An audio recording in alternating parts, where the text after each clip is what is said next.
Om Sahana Vavatu Sahano Bhunaktu Saha Viryam Karavavahe Tejasvinavadhitamastu ma vidvishavahe.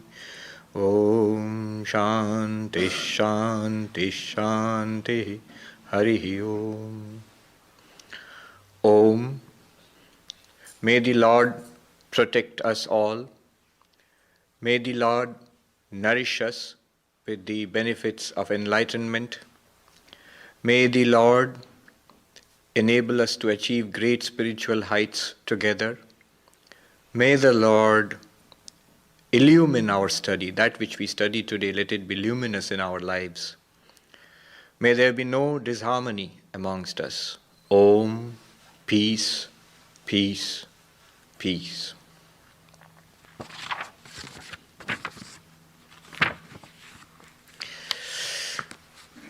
Let's just chant the verses we have done so far.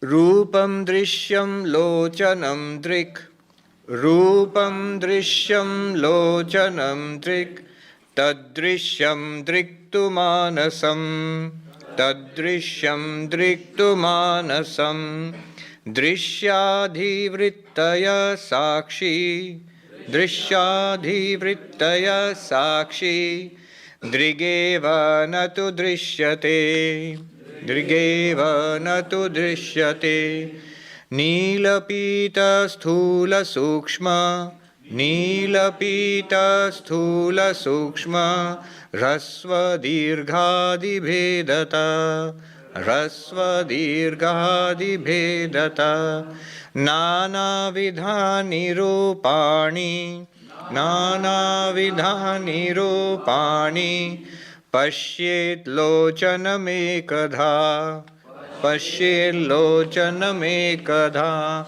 Andhyamandya patutveshu, Andhyamandya patutveshu, Netra dharmeshu chaikadha, Dharmeshu chaikadha, Sankalpayen manashrotra, Sankalpayen manashrotra, Tvagado yojyatamidam, Tvagado yojyatamidam, Kama sankalpa sandeho, Kama sankalpa sandeho, Shraddha shraddhe dhriti tare, Shraddha shraddhe dhriti tare, Rirdhir bhirityevam, Rirdhir bhirityevam, Adin bhasayatyekadhachiti, Adin bhasayatyekadhachiti,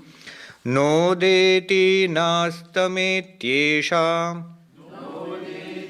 Nastametyesha, Na vriddhim yati nakshayam, Na vriddhim yati nakshayam, Swayam vibhatyathaanyani, Swayam vibhatyathaanyani, Bhasayet sadhanam vina, Bhasayet sadhanam vina. Advaita Vedanta tells us that there is one non-dual consciousness, existence, bliss, Sat Chit Ananda. That is the only reality. The world of plurality that we experience is merely an appearance. And we, individual beings, human beings, we are in essence, in reality, none other than that non-dual existence, consciousness, bliss. The famous Sanskrit dictum, Brahma Satyam, Jagat Mithya, Jiva Brahmaiva Napara. Brahman alone is real. The world is an appearance. And Jiva, we are none other than Brahman, the existence, consciousness, bliss, the non-dual reality. Now the problem is that we do not experience reality in this way. Brahman is something theoretical for us. We are not exactly sure what it is. And not only do we not experience ourselves as existence, consciousness, bliss. Rather, we experience ourselves as limited beings, or these bodies of flesh and blood. We experience ourselves as body-mind complexes. That's what we see ourselves as. So Vedanta, in order to take us to the goal, to make us realize that we are Brahman, has to show us that we are not bodies and minds. It has to show us first, it has to demonstrate beyond any doubt that we are not these bodies and minds, which we take ourselves to be without any doubt at all. Vedanta has to create a doubt in our minds. Are we really this body? Really this mind? How does Vedanta do that? There are many ways. The way adopted in this text, what we have been seeing in the past 2 classes, the way is this. In all our experience, whatever we experience, there is a subject and an object. There is an experiencer and there is the experienced. There is a seer and the seen. When I look at this microphone, the microphone is the object of my experience, I am the subject. I am the experiencer, the microphone is the experienced. I am the seer, and the microphone is the seen. And the subject and the object are different. They are different entities. The experiencer and the experienced are different entities. The seer and the seen are always different entities. And Vedanta takes advantage of this fact. It takes advantage of the fact that 2 things. First of all our experience is subject and object, seer and seen. And the seer and the seen are always different, number 1. Number 2, we always are the seer in any experience. We always know who are we? The subject of the experience, the experiencer, the seer. Now, holding on to these 2 facts, this text has taken us on a journey. It says, look at the world. With your eyes, look at the world. The things that you see are the objects of your vision. Your eyes are the subject. The eyes are different from what they see. The seer and the seen are different. Go deeper. The eyes themselves are the object of our experience. My eyes are open, closed, or whatever. When the eyes become the object of my experience, I am the experiencer of my eyes. Experiencer of my eyes means I know the condition of my eyes. I know whether they are open, whether they are closed, whether I can see, whether I cannot see. All these things I know. What knows? The mind. The mind is the experiencer, and the sense organs, the eyes and ears and nose and so on, so forth, are the experienced. And the mind is different from the sense organs. So I must be the mind experiencing my own sensory system. Go deeper. The contents of our minds, thoughts, emotions, perceptions, ideas, memories, even the Vedanta that we are reading, they're contents of our minds. And we are aware of these contents. Are we not aware that we are happy or we are sad, that we understand or do not understand, as the case may be, but we feel it. So there is something within which is the subject for which the mind itself is an object. So mind becomes an object, the seen, and there's a subject, the witness of the mind, which is the ultimate subject according to Vedanta. Pure consciousness, the witness consciousness deep within us, that is what we really are, watching our minds. With our minds, we experience our bodies and sense organs. With our bodies and sense organs, we experience the world. We means that witness consciousness. This is the story so far. Now, several questions will arise. You see, it's fine to logically divide ourselves into pure consciousness, the witness consciousness and everything else. Minds, sense organs, body and the world on one side, and the witness consciousness on the other side. We are the witness consciousness, and everything else we witness, they are seen, and we are the seer. But if you think about it, you will immediately say, wait a moment, you will immediately say that. There is a difference between the way we experience this book, for example, or the microphone, and the way we experience our bodies. You see, the first practical objection should be, it is true that the microphone or that device is different from me, and my body is not different in that way, because I feel my body. My body is part of my identity. I never say, I am a book or I am an electronic device. I can say it is my book, it is his electronic device, but I do not say I am these. But I say not only that it is my body, but I often say I am the body. I am tall or thin, male or female, young or old. These are characteristics of the body. So I identify with my body, which I do not with objects outside. And more precisely, why do we identify ourselves with our bodies? Because there is consciousness in the body. We are aware. We can touch our bodies. I feel the touch. I feel cold. I feel heat. If you pinch me, I feel pain. In one of the texts written by Shankaracharya, when he's talking about this discrimination between the body and the witness consciousness, the student says, "But sir, it hurts. Even after all this analysis, the body is an object, it still hurts." So why is it, if I am the witness consciousness, why is it that I feel consciousness in the body? Not only that, my sense organs are bright with consciousness. I see. It's a conscious experience. It's not just a witness. I'm actually seeing. I hear. You can touch me. I feel it. In the mind, I think.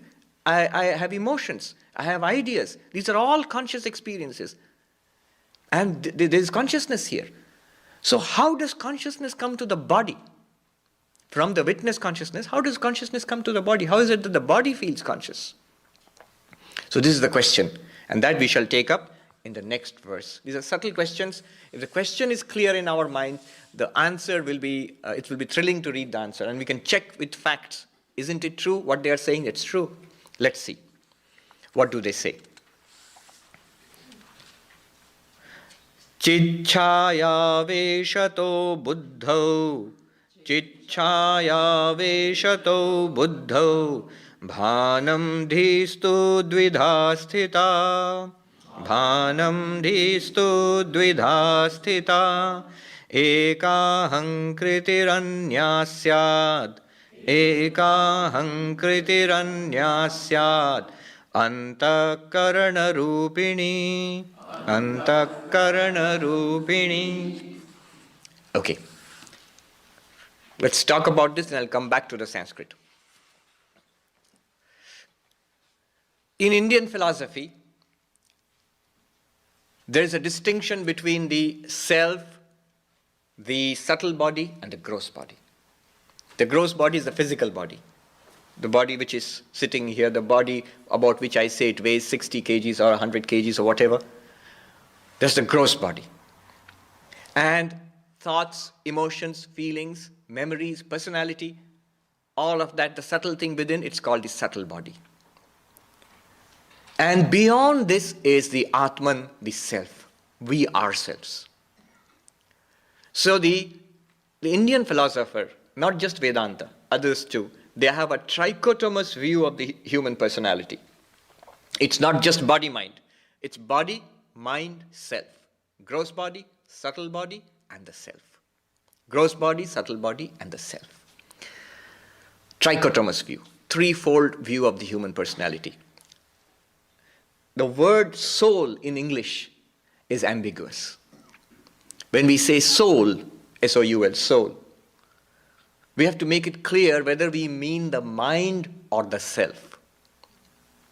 The word soul in English comprises of both the self and the mind. They are put together in literature, in philosophy, even in science. It's together, the body and the soul. When we say body and soul, the body is the gross body. The soul, the word soul actually includes, it can be mean either the subtle body or the self.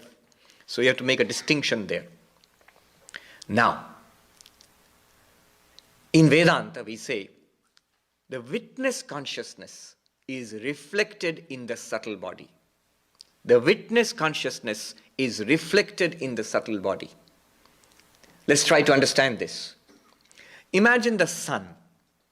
When the sun shines, light is reflected from all surfaces. from houses, from rocks, from trees and plants, from cars. Everything reflects light.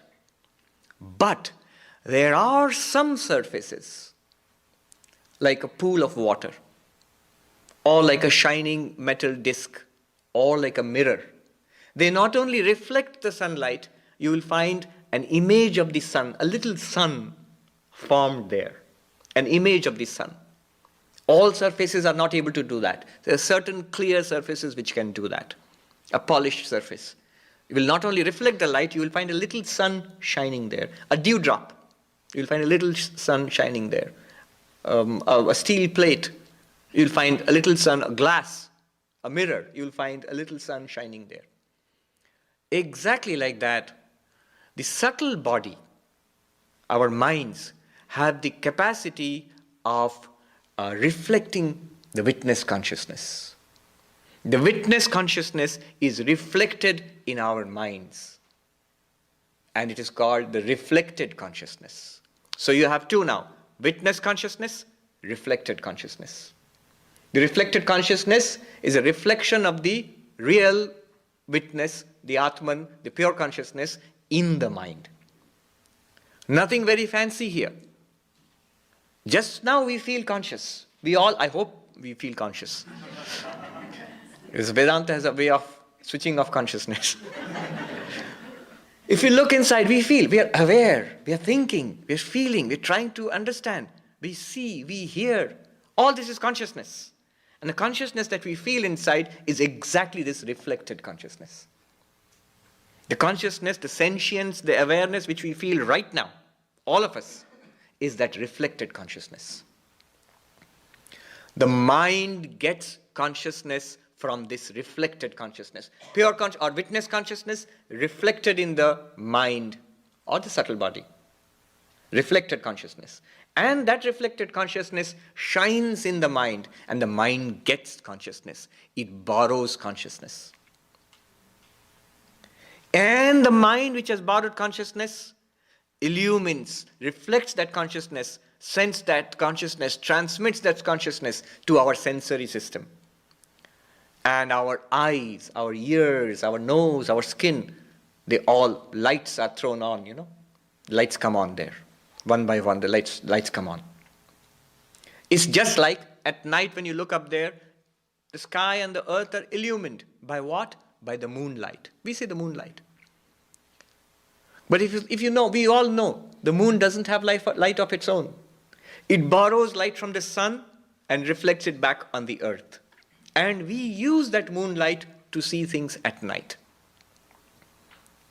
And when we were kids in school, we have all read list of luminous bodies. Before we go deeper into physics, we read list of luminous bodies in the sky, sun and moon and stars. But we are making a mistake there, which is explained later on as we grow older. The moon does not belong in the same category as the sun and the stars, because the moon does not have light of its own. It borrows sunlight, reflects it on earth, and it's as good as light, because we can use that light to see and do work at night. But we know, even though the moon is shining, for all practical purposes it is giving us light, but we know beyond the horizon, we cannot see it, but the sun is shining forth, and its light is falling on the moon and comes to the earth, by which we experience light, moonlight. Exactly like that, the mind and the sense organs do not have consciousness of their own, Vedanta says. It is the witness consciousness, the sakshi, the witness consciousness which we arrived at in the last two classes. That witness consciousness shining on the mind becomes the reflected consciousness. And that reflected consciousness illumines the mind. And the sense organs borrow consciousness from the mind.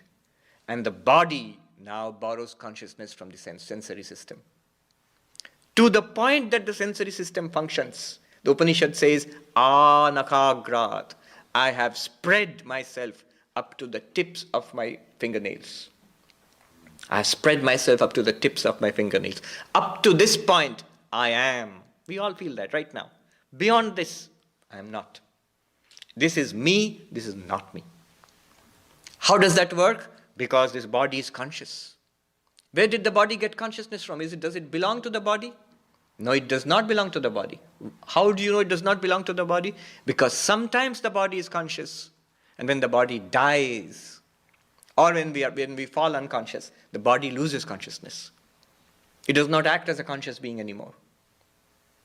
So the body does not have its own consciousness. You see, there is this concept of intrinsic consciousness and borrowed consciousness. What's the difference? Borrowed consciousness is that which comes and goes. Intrinsic consciousness is that which stays. A very simple example would be when we cook. The fire is burning, and we put a vessel on the fire, and we put water in the vessel, and we put vegetables in the water. After some time, the vegetables are hot. They get boiled. So the vegetables, the heat of the vegetables, the heat in the vegetables, does it belong to the vegetables? If it did, it would always be hot. But if you switch off when you serve it, put it out there, very soon the vegetables are cold. So the heat does not belong to the vegetables. When they were in the refrigerator, they were cold, and in the pan they are hot. When you serve them out, after some time they become cold. So it becomes cold because the heat in the vegetables was borrowed. Borrowed from what? From the boiling water. Does the water have heat of its own, intrinsic heat? No. Because it was cold earlier, now it's boiling. And after some time it will become cold again. Therefore it has borrowed its heat. Where has the water borrowed the heat from? From the pan, which is red hot. Does the pan have heat of its own? No. It's borrowed its heat. Where has it borrowed its heat from? From the fire. And the fire, where has it borrowed its heat from? It has heat of its own. As long as the fire lasts, it will be hot. It has intrinsic heat. Whenever the fire is there, it is hot. Consciousness is borrowed in the body from the sensory system, the nervous system. And the sensory system has borrowed consciousness from the mind. And the mind has borrowed consciousness from the reflected consciousness. And the reflected consciousness is borrowed from the sakshi, the witness consciousness. And the witness consciousness is borrowed from nobody. It is intrinsic consciousness. It is consciousness itself. It's always there. It's always consciousness. Whereas the mind and the sensory system lose consciousness. In deep sleep, not conscious. And in death, when the mind, the subtle body goes away to other worlds, maybe to other births, then the body lies dead. No longer do we say, that is me. We don't say that. So, the body has borrowed consciousness from the sensory system from the mind from the reflected consciousness in the mind, and the reflected consciousness is borrowed from the witness consciousness, the sakshi, which we are. We lend consciousness to this, and then up to the tips of my fingers, I say, I am conscious. That accounts for the difference between this body and this microphone. Though this body is an object of experience, this microphone is also an object of experience. What causes confusion is there is consciousness in the body. That's why we feel, I am this body. But the fact is, I am not this body. Now let us look at the verse. We'll see it's very easy to understand. For those of you who are following the Sanskrit, Chitchaya veshato buddho bhanam. In the subtle body, in the buddhi, in the subtle body, various terms are used. In the subtle body, Chitchaya, literally it means the shadow of consciousness. This is the sixth verse. Chitchaya means, literally it means the shadow of consciousness. Or in our terms, reflected consciousness. Reflected consciousness shines in the mind, and hence we get bhanam, knowledge. What knowledge? Every knowledge. All kinds of knowledge are possible: seeing, hearing, thinking, understanding, loving, hating, wanting, meditating. All of that is possible because of the reflected consciousness in the mind. Now, he does something here. Dhistu dvidha sthita. The mind, let us divide it into two parts. Now he's dividing the mind itself, the subtle body, into two parts. In Vedanta, normally we divide the inner instrument, what is called the Antakarana, into four parts: mind, intellect, ego, memory. Mana, buddhi, ahankara and chitta. If you know the famous hymn of Shankaracharya, Chidananda Rupa Shivoham Shivoham. So it starts off with Mano buddhi ahankara chittani naham. I am not the mind, I am not the intellect, I am not the ego sense, I am not the memory also. Now, this is how Vedanta divides the inner, the antakarana. But here, the author has done something different and on purpose. We'll very soon see what the author has done. The author says, look inside, look at the mind, divide it into two parts. One part, the I sense, ego. What's that? It's exactly what you're feeling now, what I'm feeling now, the I. Just think, I. I, Sarvapriyananda, I am sitting here.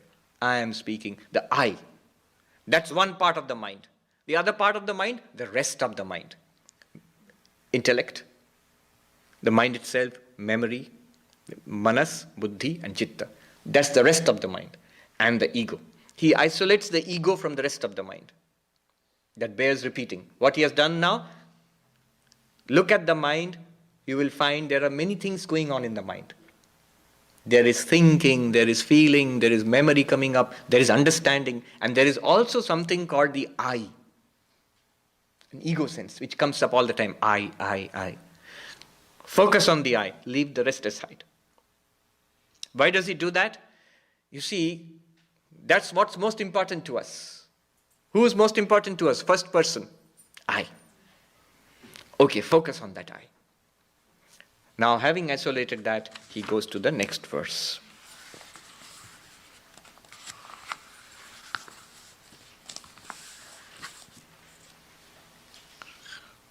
Chaya hankarayoraikyam ahankarayoraikyam taptaya pindavanmatam tadahankaratadaatmyat dehashchetanatamagat.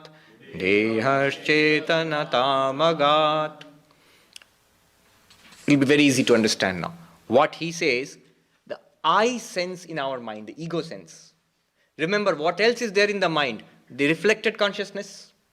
The reflected consciousness all the time. In the mind, the reflected consciousness is there.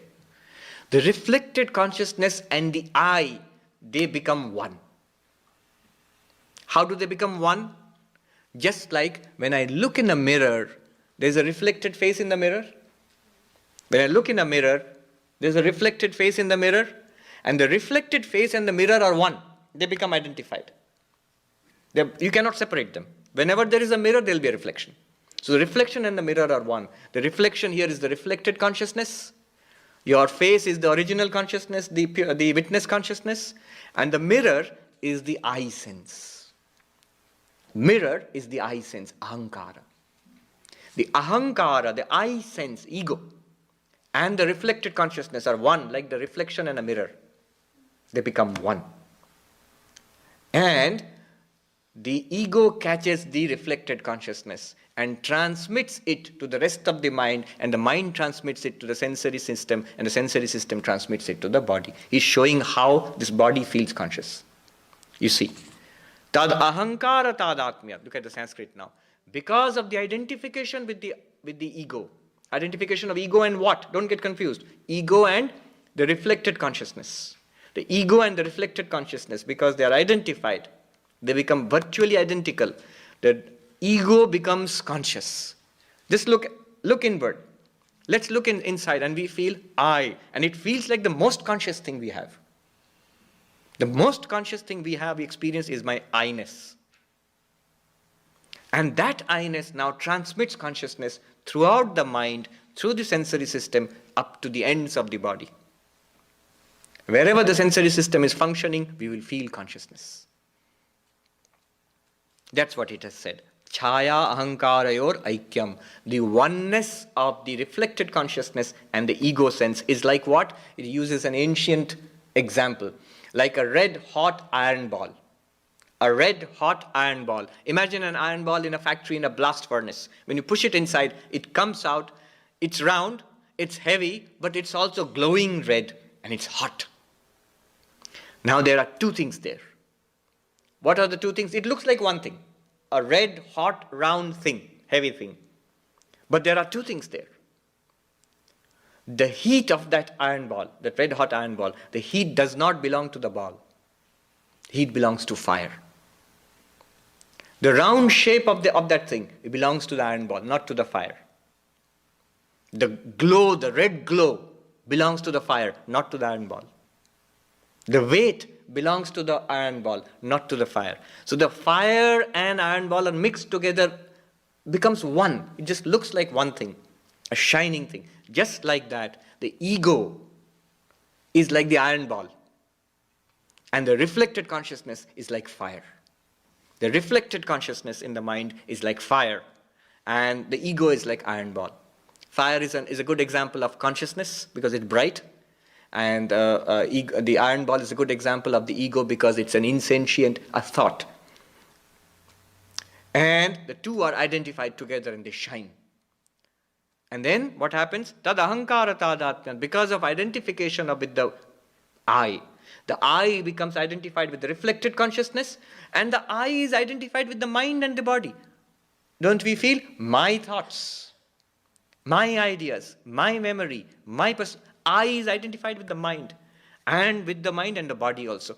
I, this body. So the I, which is already shining with the reflected consciousness, is also identified with the body, and the body gets this reflected consciousness. And the body feels conscious. I am conscious. Okay.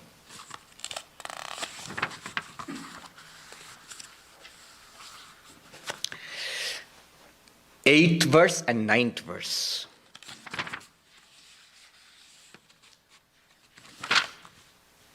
Really subtle and very important. He says, Swami, you say every verse is very important. Well, it's like that. I can't help it. But it's some extremely subtle and powerful ideas are given here. I guarantee it. If we get what they are saying, we'll already feel the bounds of Maya loosening. I'll go over this material slowly. What he has done so far, he has isolated the I. Focus on the I. I, the ego sense, me. Focus on it. Now, what are the other things around it? One is the reflected consciousness. Another one is the actual original witness consciousness. And the third thing is the body. Body. The body, the witness consciousness, and the reflected consciousness. These are the three things around what? Around me, I. Aham, I. There is a reflected consciousness. There is a witness consciousness according to Vedanta. And there is the body, I can see that. Now, what he's going to do is, he's going to show us, he's going to ask the question, what is my relationship to the body? What is my relationship to the reflected consciousness? And what is this I? What is its relationship to the witness consciousness? Three questions. What is the relationship of the I, that I which I'm feeling right now? That I, what is its relationship to this body? And the I which I'm feeling right now, what is its relationship to the reflected consciousness? What is the reflected consciousness? Just the consciousness we are feeling right now. All of us, we are feeling conscious, sentient, aware. What is its relationship? What is my relationship to consciousness? That I's relationship to consciousness. And what is the I's relationship to the witness consciousness, the Sakshi? These three questions. Let us see. The answer will give us a vivid picture of our current situation, what we are right now, and what we have to do. Ahankarasya tadatmyam chichaya deha sakshibhi sahajam karmajam bhranti janyam cha trividham kramat. Beautiful verse. He says, I am identified with three things. I am identified with the body, I am this. I am identified with the consciousness, because every time I think I, it's a conscious experience. I am conscious. And there is the witness consciousness, which according to Vedanta I really am. So I should be identified with that also. So these are the three things with which I am identified. The ego, the I, is identified with the body, with the reflected consciousness in the mind, and with the pure consciousness, witness consciousness, the sakshi. What kind of relationship? What kind of relationship do I have with these three things? With the body, with the reflected consciousness, and with the real pure consciousness, Satchidananda, with the sakshi witness? The answers are crucial. He gives the three answers. Sahajam, natural. Karmajam, born of karma. And Bhrantijanyam, born of error. First of all, my relationship, the relationship of the I with the reflected consciousness, is natural. Just like a mirror and the reflection. Wherever I put a mirror in front of me, my face will be naturally reflected in the mirror. Mirror and the reflected face will always be together. How long? As long as the mirror is there and the face is there, it will be reflected. It's the very nature of the mirror to reflect. So the I sense will always feel conscious. Because pure consciousness, witness consciousness is there. The I functions like a mirror. So there will be a reflected consciousness with the I always. Reflected consciousness and I have a natural relationship. Whenever there is an I sense, there will be a reflected consciousness. Whenever there is a reflected consciousness, it means there will be an I sense. Natural. They go together. The relationship between I and the body, karmajam, born of karma. This body we have got, according to Vedanta, we have got this body because of our past karma. We have got this body because of our past karma.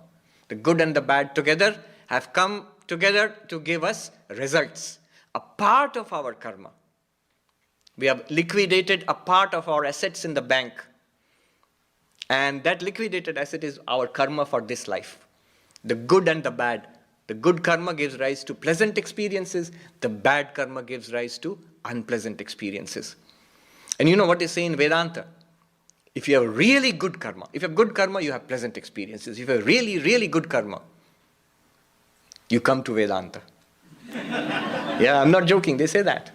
You get a guru, you hear of Vedanta, you get a guru and a mantra, and you hear of Vedantic doctrines. Is a sign of great good karma. So I congratulate all of you. So the karma gives us this body. This body is born of our karma. As long as my present karma, the karma of this life, technically called prarabdha karma, as long as the prarabdha karma of this life lasts, the body will last. When this particular part of my karma is exhausted, the body will die. And I am related to this body as long as that karma lasts. The moment that particular karma is finished, the karma for this life is finished, the body will die and my relationship with this body will snap. I will no longer say, I am the body. They will take it and burn it or cremate it or bury it or whatever. I don't say I am that. I transmigrate. I go to another body, produced again by my new karma, with which I will have a relationship. This is the second thing. My relationship with the body is born of karma. As long as karma lasts, I will have to say, I am this body. When karma is finished, body dies, and I will no longer say I am this body. Now comes the crucial question, the real crucial question. What is my relationship, the I feeling, bear down here, concentrate here.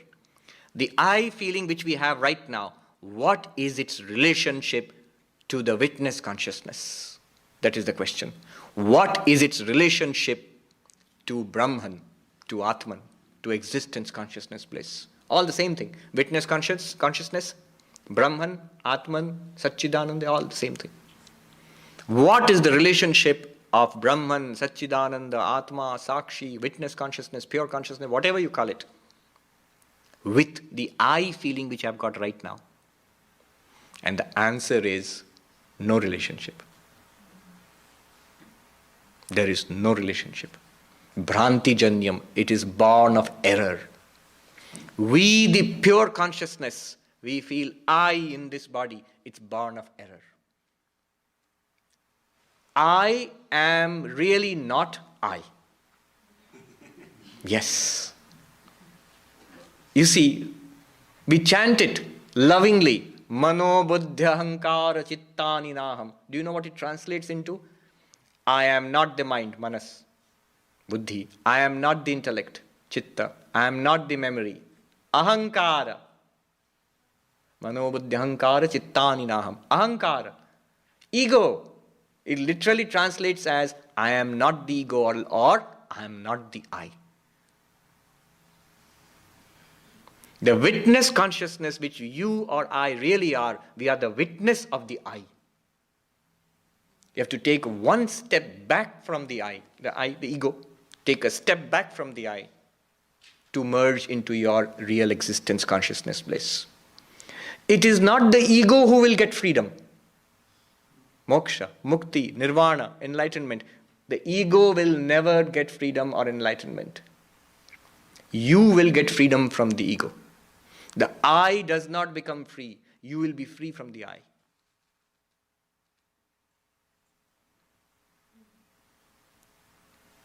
When Mr. X or Mrs. Y becomes free, enlightened, Mr. X is enlightened from Mr. X.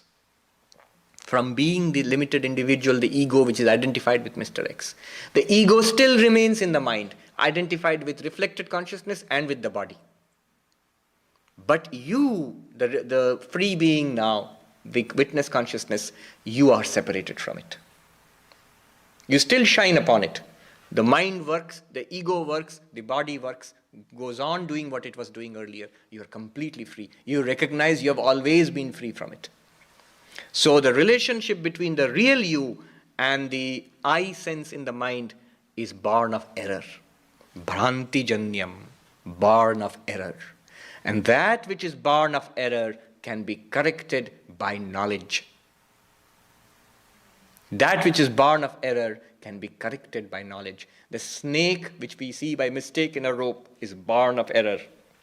It can be corrected not by chasing it with a stick, not by shooting at it with a shotgun or trying to scare it away. It can only be corrected by knowledge of the reality that it is a rope. So only knowledge can separate us from the I sense, the ego. That's all that has been said here in the 8th verse. The 9th verse will tell us how to be free based on this understanding. If you have understood it till now, I know it's heavy going. Yes. Who is speaking? Are you, when you are speaking right here now, is Yes. this reflected consciousness that's speaking or ego that's speaking? Just look at it right now. You have got all the materials to give the answer to your question. Look at this. Here's the body. The body is speaking. You can see the voice box and the mouth is moving. Behind it is the sense or the motor organ, the vak, the organ of speech that is working. Behind it is the mind, intellect, memory, I sense, and reflected consciousness. All of those are working, isn't it? Because I feel I'm conscious. I feel I am speaking. I am using my memory. I am using my understanding. And what Vedanta says is, in the background of all that is the real I, the real Sarvapriyananda, which is the witness. Because of the witness, consciousness shines in the mind of this being. That's reflected consciousness. That reflected consciousness illumines the I sense in the mind of the being. The I sense becoming illumined by reflected consciousness illumines the rest of the mind. And from that, the body and sense organs, they all get consciousness and start functioning. Who is speaking then? It's a combination of all of them. It's a combination of all of them.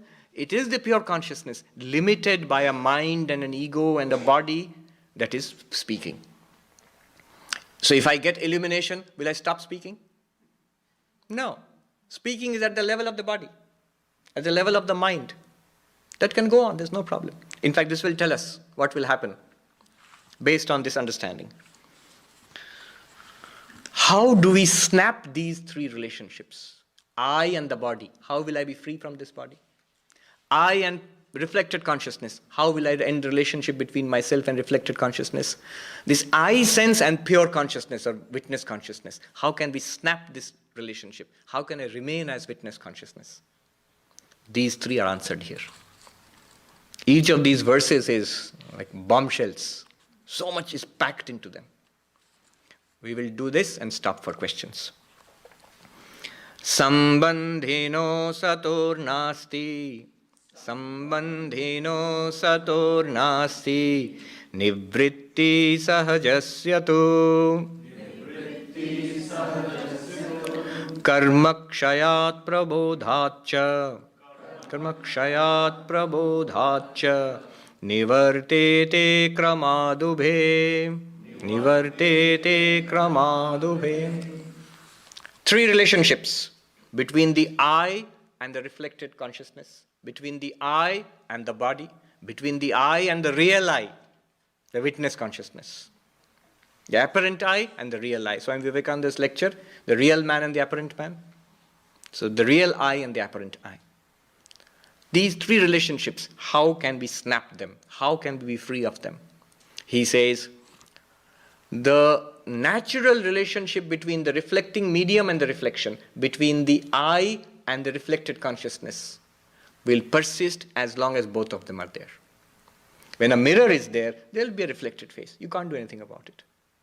As long as you are awake, as long as you are using the mind in the waking state or in the dreaming state, we are using the mind, there will be an I, and that I will appear conscious. Only when you switch off the mind, when the mirror is turned down and kept face down, the reflection will disappear. When you go into deep sleep, the mind shuts down, there is no reflection, and there is no I sense. So, as long as the mind is there, there will be a reflected consciousness, and the two will appear together. Sambandhino sator nasti nivritti sahajasyatu. Of the natural relationship between the I and the reflected consciousness, there is no snapping that relationship as long as both of the terms of the relationship are present. As long as the mirror and the face are present, there will be a reflection. Then, karmakshayat. How do you snap the relationship between yourself and the body? When karma is exhausted, at the point of death. When the body dies, the I will be free of the body. Only way, there's no other way. Karma exhausted, body dies, and the I with the subtle body goes to another body and snaps its relationship with this dead body. Now we come to the crucial thing. What can Vedanta do for us? What can spirituality do for us? Here is the crucial thing. Prabodhacha. The third relationship, the relationship between the Atman, the pure consciousness, the witness consciousness, and the I sense, the ego in the mind. How can it be snapped? Prabodhat, by knowledge, by an awakening. By an awakening. When you awaken, the I does not awaken. You awaken from the I, from the dream called the limited existence of an individual. You awaken from this little cocoon. The worm which built a cocoon around itself flies out a butterfly, a glorious butterfly. So you awaken from the dream you call a limited human life. That's why the Buddha's name is so evocative. Buddha means the awakened. Meaning thereby the rest of us are either asleep or in a dream state. So awaken from the dream of being a limited individual, limited human being. You step back from it. You let go of it. There is no awakening, illumination, freedom, enlightenment for the body. The only fate of the body, I'm sorry to say, is death. From dust it has come, it will go back to dust. And sooner than we think, unfortunately. Every day it is going back to dust. There is no enlightenment for the body. It will not survive death. But the subtle body survives death. The subtle body, the mind, intellect, according to Vedanta, according to every religion, not just Hinduism. Religion is based on the fact that the subtle body survives death. But there is no enlightenment for the subtle body also. It will go from birth to birth, gathering experiences. The moment that enlightening knowledge comes, that the reality, the pure consciousness, the witness consciousness remains in its, as we say, sway mahimni, in its own glory. The subtle body dissolves back into nature. Subtle body, like the physical body, was provided by nature, provided by Maya, by Prakriti. If you are a Sankhya philosopher, you will say Prakriti provided you with the subtle body. If you are an Advaitin, like most of us here, they will say Maya provided you with this subtle body. But what has come from Maya or Prakriti or whatever, it means nature. It will go back to nature. Physical bodies, we have had many. Subtle bodies, each of us has one. When we get enlightenment, the subtle body also dissolves. And the Atman, pure consciousness, remains in its real glory as existence, infinite, consciousness infinite, bliss infinite. Prabodhacha, by enlightenment, by knowledge. So the sword of knowledge can cut the knot of ignorance. It will not free the eye sense from the body, but it will free you, the real eye, the witness, from the body and mind, from the eye itself. How we will do that? How will that knowledge free me, and how will I get that liberating experience when I can become free from myself? So there will be these exercises which will be given at the end. And don't flip. Now I can see some people flipping immediately. Let's go straight to the end. You cannot do that. Because we need to have certain foundation for that. Then we will go into that. 6 exercises will be provided at the end. It will take us through a graded course of meditation and thinking and philosophical thinking, by which we will realize ourselves to be pure consciousness. Not only that, we will realize this world itself to be pure consciousness. I started with the statement that Advaita Vedanta says there is only one reality, existence, consciousness, bliss. We see ourselves as limited bodies. So the Advaita, this text, tries to free us from this conception that we are limited bodies. Once we see ourselves as existence, consciousness, bliss, then we look back upon the world and we will see all that we had separated ourselves from. World, I am not the world, I am not the body, I am not the mind. All of that, body, world, body, mind, all of that is in reality nothing other than pure consciousness. That also will be shown. How is that possible? So this is what lies ahead of us. I know today was heavy going, but these are crucial concepts. I'll sum up in 1 minute what I have said so far, and then 1 or 2 questions we can take and then wrap up. What we have learned so far is the first question. If I am witness consciousness, how does the body appear conscious? Answer. Witness consciousness is reflected in the mind as reflected consciousness, and that reflected consciousness in identification with the ego transmits that consciousness throughout the body. Up to the tips of our fingers we feel awareness. So body gets consciousness, borrows its consciousness from the senses. The senses borrow their consciousness from the mind, and the mind borrows its consciousness from the reflected consciousness. And the reflected consciousness is just borrowed, is a reflection of the pure consciousness which we really are. That's question number 1.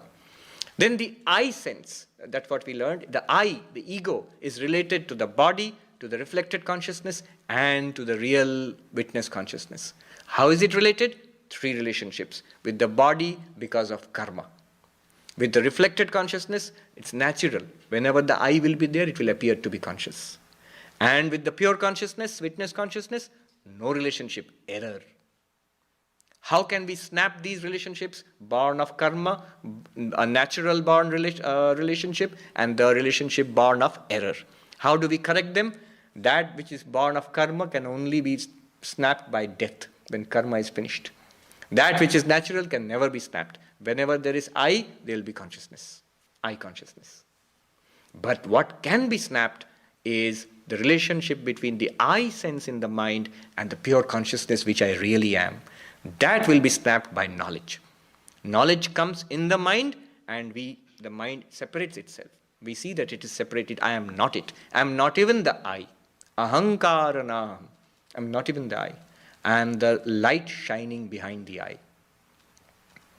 One of these stotras of Sri Ramakrishna says, Buddhescha sakshi, yo vetti sakalam nachayasya vetta. The witness of your intellect, that which watches the intellect from behind the intellect, and the one who knows everything, but whom you cannot know. That is actually an adjective used for Sri Ramakrishna. It is none other than the witness consciousness which you or I have all the time, which we are really. All right, one or two questions. There's a question there, yes? The subtle mind doesn't dissipate upon death like the gross body? Which the subtle body. Subtle body does not dissipate. That's what's called the soul sometimes in English. It goes from body to body. That's what we say it'll come later on. When we die, it's a subtle body. If you want details in Vedanta, they'll talk about Pranamaya Kosha, Manomaya Kosha, Vijnanamaya Kosha, and with the Anandamaya Kosha also. So these go to another world or other bodies. This is what is reborn again and again and again. This is the individual. But we are beyond that. We are not even those things. We are the pure consciousness. So it doesn't dissipate. It dissipates only at the end of a cycle of births and deaths when we get enlightenment. Yes. So you talked about the awakening, dream state and the deep state. Yes. But you also said that there is no I consciousness in the deep state. True. Look at your experience. But you are experiencing the deep sleep also. Yes. You are experiencing without I consciousness. What Vedanta says is, it's a good question. In deep sleep, the mind does not function. Because nobody feels, I am in deep sleep now. If you feel that, you are not in deep sleep. Sometimes children are teased by parents in India to find out if the kids are naughty, especially if they get very naughty at bedtime. They become hyperactive. And sometimes they pretend to sleep because mummy is scolding them. So the mummy says, if the little boy is truly asleep, his left foot will move. And if the tiny left foot moves a little, you're caught, you're not sleeping. The mind is still functioning there. You're not really asleep. If you're asleep, the mind wouldn't function. There would be no I consciousness. And yet you experience a blankness. So what experiences the blankness in deep sleep without the mind? There is no awareness of the world. There is no awareness of the body lying on the bed. There's no awareness of mind, dreams, thoughts, memories, nothing. And yet a blankness is experienced. What experiences the blankness? It is the pure consciousness alone. The sakshi, the witness. The witness with the body and mind experiences the presence of objects. The witness in deep sleep experiences the absence of objects. The absence of objects of experience is what we call deep sleep. Witness is constant. One more question and we are done. Yes, there's a question in the back. Can knowledge exist without the mind? Can knowledge exist without the mind? No. So then how will knowledge free us from the mind? How knowledge will free us from the mind? Yes. So the confusion also exists in the mind. You see, ignorance also cannot exist without the mind. Ignorance is the root state of the mind. It's called the causal body. I have not entered into that. The Karana Sharira. And that is destroyed by knowledge. What happens is a beautiful question, it's a very deep question. Where does knowledge exist? Knowledge exists only in the mind, nowhere else. After all, let's see, any kind of knowledge, just see, physics, chemistry, English, German, where does it exist? Not in my thumb. It's in the mind. Knowledge cannot exist in the kidney or in the lungs, it's in the mind. Now, knowledge is in the mind, and where is ignorance? Also in the mind. And where does knowledge remove ignorance? In the mind. So in the mind is the ignorance that I am this body and mind. I have no idea of my nature as pure consciousness. There comes the knowledge of my pure consciousness which Vedanta provides, and that destroys the ignorance in the mind. And the pure consciousness which was always there reveals itself. It's always there. I know it actually sounds pretty logical, That's what happens. That's why in Vedanta they say, knowledge will not give you pure consciousness. Knowledge will only remove ignorance. Then what about that knowledge? It remains in the mind. You as a pure consciousness, you have nothing more to do with that knowledge also. That's why Sri Ramakrishna uses a strange story. He says, a thorn has pricked your flesh. A thorn has pricked your flesh. Now you want to remove that thorn. You take another thorn and remove that thorn. Now will you keep the second thorn in your flesh also? You'll throw that away also. Now what does that mean? It means, he explains, the thorn of ignorance is in my flesh. And the thorn of knowledge comes and removes the thorn of ignorance. And then both are thrown away. Normally if you say that ignorance was there, I got knowledge, removed ignorance, and then I removed knowledge, our binary mind will say that, oh, again I've become ignorant. It's like I knew something and I forgot something. But this is not what is meant here. So the knowledge which comes is also within Maya. And it removes the ignorance which is within Maya and sets us free. Okay, one question, last question. Yeah, you asked her. I was just going to ask if you were saying how when we fulfill our karma, then we die, and that removes that relationship with the I. But do we always die when we fulfill our karma, or could we die before we fulfilled our karma? Okay. Karma here is the results of past actions. And they divide karma into three parts. Prarabdha karma means the karma which has started giving results. Agami karma, that which will give results later on. Sanchita is the entire stockpile of karma which we have got. So out of all this karma, a part of that, Vedanta says, is used to generate this present body. That much which is used to generate this present body will give us a series of experiences in this life, good and bad. When that is finished, this body will die. This body dies. And the I, the ego sense, with the mind, it goes on to the next body and to the next karma, next set of karma. So the idea is when karma is finished, body will die. Nobody can prevent it. Yeah, we'll stop here. Om Purnamadah Purnamidam Purnat Purnamudachyate Purnasya Purnamadaya Purnamevavashishyate. Om Shanti Shanti Shanti. Harihi Om Tat Sat. Om, that infinite, that is infinite, the transcendent is infinite. From the transcendent infinite has come this manifest infinite. This manifest infinite arises from the transcendent infinite. The transcendent infinite it remains full, and the manifest infinite is also full and complete and perfect. When we realize that the infinite in this manifestation, the transcendent infinite alone remains. Om, peace, peace, peace. That was a free translation, not a very good one.